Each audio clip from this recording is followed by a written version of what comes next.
Hi hello வணக்கம் மக்களே. Welcome to தாராவின் கவிதை காதல் நாவல்ஸுக்கு உங்களை அன்புடன் வரவேற்கிறேன். இது என்னோட முதல் சிறுகதையான கொஞ்சம் காஃபி கொஞ்சம் காதல் கதை தான். காத்திருப்பு எவ்வளோ சுகம் இல்லை? செலியனோட பதிலுக்காக காத்திருக்கிற வானதியோட அழகான கற்பனை தான் இந்த கதை. இந்த கதையை பிடிச்சிருந்தா லைக் பண்ணுங்க, சப்ஸ்கிரைப் பண்ணுங்க, மறக்காம கமெண்ட் பண்ணிடுங்க. வாங்க கதைக்குள்ள போகலாம். கொஞ்சம் காஃபி கொஞ்சம் காதல். ஹலோ வானதி, லைனில் இருக்கியா? காஃபி ஷாப் போயாச்சா என்று கேட்ட தன் தோழிக்கு பதில் கூறினாள் வானதி. வந்துட்டு பிரியா, இப்போதான் 10 மினிட்ஸ் ஆச்சு. பயமா இருக்குடி, என்ன சொல்லுவானோன்னு என்று புலம்ப ஆரம்பிக்க, ஏண்டி நீங்கள்லாம் இந்த வீட்டில் பார்க்குற மாப்பிள்ளையை பார்த்து கட்டிக்கிட்டா என்ன? பெட்ரூமா ஸ்லைட்டே தான் வேணுமா? அங்கலாய்த்து கொண்டாள் பிரியா. என்ன பண்ணுறது, 5 வருஷ காதல் அப்படியே விட முடியுமா? காதல் சொல்லாமலே அவனை ரசிக்கிறது ஒரு சுகம்னா, காதலை சொல்லிட்டு முடிவுக்கு காத்திருக்கிறது நரகோண்டி. நானே நரகத்துல இருக்க மாதிரி இருக்கேன். நீ என்ன கிண்டல் பண்ற? போடி. வானதி தன் வேதனையை கூற, சரி சரி விடுடி, காதல் வந்தா இதெல்லாம் சகஜம்தானே. அவன் ஓகே சொல்லிடுவான், இல்லைன்னா பார்த்துக்கலாம். செளியம் வேண்டான்னு சொன்னா என்ன பண்றது? நினைக்கவே பயமாக இருந்தது. கவலை விடு, உனக்கு நல்ல நியூஸ் வரும். ஆல் த பெஸ்ட், பாய். நல்ல தோழியாக அவளை அமைதிப்படுத்தினாள் பிரியா. நான் ஏன் இவ்வளோ பயந்து போயிருக்கேன்? காம் டவுன் வானதி, எல்லாம் நல்லதாக நடக்கும். தன்னை தேய்ச்சி கொண்டு அமைதியானாள். ஹே ஹாய் வானதி, நல்லா இருக்கியா? வந்து டைம் ஆச்சா? இல்லை செலியன், இப்போ தான் வந்தேன். Coffee or tea?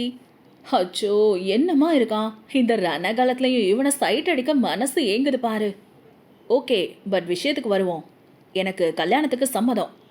எங்கள் வீட்டிலேருந்து எப்போ பேச வர சொல்லணும்? வானதி சிறகு இல்லாமல் ஸ்வர்க்கத்தை 2 ரவுண்டு அடித்து விட்டு வந்து விட்டாள்.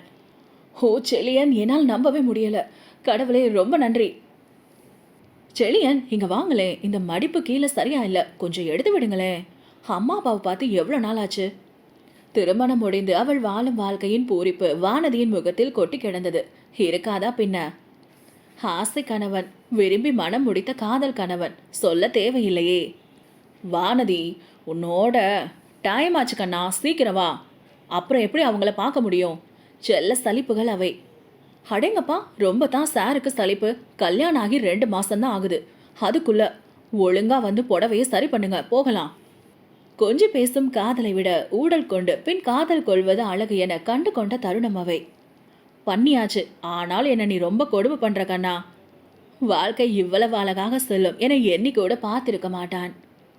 அதெப்படி செலியன்? 5 வருஷம் ஏக்கம் சும்மா விட முடியுமா உங்களை? என்னோட தீரா காதலால உங்களை கொல்ல வேணாம்.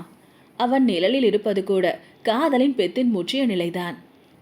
உன்னோட தீர்ந்திடக்கூடாத காதல் தொல்லைகளால தினமும் சாக கூட தயார்தான் கண்ணா. ஒரே ஒரு முத்தம் மட்டும் அட்வான்ஸா கிடைக்குமா?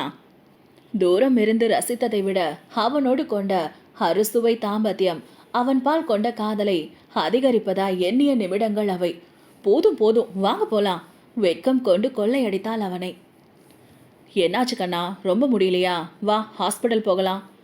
ஆச்சரியம்தான், அன்பு இன்னும் குறையவில்லை. செழியன், நம்ம அம்மா அப்பா ஆக போகிறோம். எனக்கு ரொம்ப சந்தோஷமா இருக்கு. நம்ம காதலோட அடையாளம் இப்போ என்கிட்ட இருக்கு. இந்த நொடி உலகில் அதிகம் சந்தோஷம் கொண்ட உயிரென மாறிய தருணம். எனக்கும் கண்ணா. சீக்கிரம் இந்த வீட்டில் குட்டி கண்ணா வரப்போறாங்க. வீடே சந்தோஷத்தில் மூழ்கியது. அதெல்லாம் இல்லை, நான் மட்டும்தான் கண்ணா. குட்டி செழியன் தான் வேணும். செல்ல கோபம்தான். தான் மட்டுமே அவனுக்கு முதல் காதலாகவும் பிள்ளையாகவும் இருக்க எண்ணம். அதை அவனிடம் வெளிப்படுத்தவும் செய்தாள். இதுக்கெல்லாம் பொறாமப்படக்கூடாது. என் செல்ல குட்டி நீ தான் எனக்கு எப்பவுமே கண்ணா. வாழ்க்கை வரம்தான். சுவாரஸ்யமான துணை கிடைத்தாள். இதோ முடிஞ்சது. கொஞ்சம் முயற்சி பண்ணுடா. குட்டி பையனை பார்க்க வேண்டாம் ப்ளீஸ்டா, இன்னும் கொஞ்ச நேரம். ஹாஸ்பிட்டலில் சேர்த்திருந்தனர். உள்ளே அவள் மட்டுமா வேதனைப்பட்டாள்? வெளியே அவளுக்கு குறையாத வேதனை அவனும் பட்டு கொண்டிருந்தான். செலியன், என்னால் முடியல, ஏதாவது பண்ணுங்களேன். பெண் குழந்தை பெறுவது கஷ்டம்தான். ஆனால் குழந்தை முகம் பார்த்த நொடி வலியாவும் மாயமாவது வழக்கம் தானே. ஒன்றும் இல்லடா, அவ்வளவுதான். இப்போ நம்ம குட்டி வந்துடுவாங்க. அவள் வலியை வாங்கிவிடும் எண்ணம் கொண்டான். அம்மா என்று சத்தம். கங்க்ராச்சுலேஷன் சார், பையன் பிறந்திருக்கான். அப்பாடா, மறுபிறப்பு இருவருக்கும். அவள் அருகே சென்று, கண்ணா இங்க பாரு, நம்ம பையன் அப்படியே ஒன்ன மாதிரி இருக்கான். அழகான சிரிப்பு வானதி இதழில். நமக்கு ஒரு பையன் போதும், நீ ரொம்ப கஷ்டப்பட்டுட்ட. ஒன்னுதானா? அவள் மனம் சிறிது நேரத்திற்கு முன்பு கொண்ட வழியை மறந்தது வசதியாக. ஒன்றே போதும், அவன் முடிவாக சொல்லிவிட்டான் உறுதியாக. காதலா என்றால் தினமும் அவளுக்கு நான் எப்படி கூறுவேன்? காலையில் தேடும் காஃபி முதல் இரவில் தேடும் அவள் சலங்கை வரை காதல் மட்டும்தான் உள்ளதென்று. இங்க பாருங்க செழியன், எவ்வளோ சேட்டை பண்றான். இதெல்லாம் கேட்க மாட்டீங்களா? குழந்தையுடன் பாடுபடுவது அவள் தானே, கவலையாக கூறினாள் வானதி. செழியனோ, விடுடா, குழந்தை தானே, வளர்ந்ததும் புரிஞ்சுப்பான். இப்பதான் அவன் பிறந்த மாதிரி இருக்கு, அதுக்குள்ள 10 வயசாகிடுச்சு. பெருமூச்சு அவளிடம், கால ஓட்டத்தை எண்ணி. ஆமா கண்ணா, பசங்க சீக்கிரம் வளர்ந்துடுவாங்க, நிதர்சனம் செழியன் கூறினான். கையோடு இன்னொரு குழந்தை பெற்றிருக்கலாம், நீங்க கேட்டாதானே? பேச்சோடு தன் உடலை சராசரி மனைவியாக வானதி கூறிவிட்டாள். போதுண்டா, நீ பையனுக்கே ரொம்ப கஷ்டப்பட்டுட்ட, அதனால நோதான். எங்கே மீண்டும் அவள் துடித்து விடுவாளோ பயம் அவனுக்கு. வானதியோ, இன்னொரு பையன் ப்ளீஸ் செழியன். இல்லவே இல்லை, போதும். உடனே பதில் வந்தது. அடுத்தடுத்து குழந்தை பெற்று இணைமேல் கொண்ட காதலை கூறுவது ஒரு ரகம் என்றால், இணைமேல் கொண்ட காதலால் குழந்தை ஒன்று போதும் என நினைத்து அவளை கொண்டாடும் காதலும் தனி ரகம்தான். காதல் என்றும் காதல்தான், கொண்டாடப்படும் விதத்தில் மட்டுமே மாறுபடும். பையனோட அப்பா அம்மா வாங்க. ஆம், மகனுக்கு திருமணம். வானதியோ, அட வாங்க செழியன், கல்யாண பையனோட அப்பா நீங்க, கல்யாண மாப்பிள்ள இல்லை, அங்கே நம்மளை தேடி வாங்க. ஏன் கண்ணா, எனக்கு என்ன குறை? இன்னொரு கல்யாணம் கூட பண்ணிக்கலாம், நீ தான் ஒத்துழைக்க மாட்ட. மற்றபடி I am always young. Chezhiyan நரை கூடிய அழகாக தன் மீசையை திருகிக் கொண்டே கூற, இந்த வயதிலும் கம்பீரமாக நிற்கும் கணவனை 35 வருட காதல் துளியும் மாறாமல் ரசிக்க முடியும் என காட்டினாள் அழகு மனையாள். உடனே வெளியே சொல்லிவிட்டால் அவள் கெத்து என்ன ஆவது? அதனால் மறைத்து கொண்டு, கிழவனுக்கு கொழுப்ப பாரு, இன்னொரு கல்யாணமாம்ல, வாங்க உங்களுக்கு இருக்கு. ஆனால் பாவம், முகம் குங்குமமாய் சிவந்து அழகிய வெக்கத்தை வெளியே சொல்லிவிட்டது. செழியனோ அவள் வெக்கத்தை ரசித்து கொண்டே, சரி விடுக்கண்ணா, வா போகலாம். காதலுக்கு வயது உண்டோ? 20 நீ இல்லையேல் நான் இல்லை என்ற காதல் அழகு. 40 நீ இல்லைனா இருக்க முடியாதா என்ன என்னும் ஊடல் அழகு. 60 நீ இல்லைனா நான் அனாத. வாழ்க்கை புரிந்த காதல் இன்னும் அழகு. அன்றொரு அமைதியான மாலையில் செழியனோ, இங்க பாரு கண்ணா, உன் பேத்தி அப்படியே ஒன்ன மாதிரியே முறைக்கிறா. உங்களுக்கு என்ன ஏதாவது சொல்லணும் அதானே? இப்பெல்லாம் நான் எங்க உங்களுக்கு கண்ணுக்கு தருகிறேன், முழுக்க பேத்தி தான்.